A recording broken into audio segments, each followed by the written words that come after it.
மூசாவுடைய தாயிடமிருந்து பாடம் படிப்போம் வாருங்கள். மூசாவுடைய தாய் ஒரு ஆண் குழந்தையை பெற்றெடுக்கிறாள். எப்படிப்பட்ட காலம்! ஃபிரவுன் கொடுங்கோலன் ஆண் குழந்தைகள் பிறந்தால் கையால் அறுத்து தூக்கி எறிந்தான் பனி இஸ்ரவேலர்களுடைய குழந்தைகளை.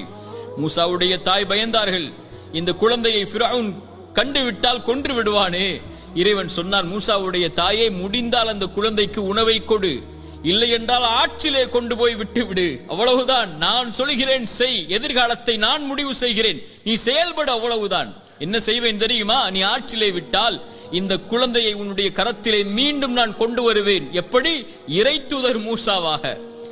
ஆற்றிலே விட்டார்கள். இறைவன் சொன்னான், அவன் பார்த்துக் கொள்வான் எதிர்காலத்தை, இந்த மூசாவுடைய எதிர்காலத்தை என்று.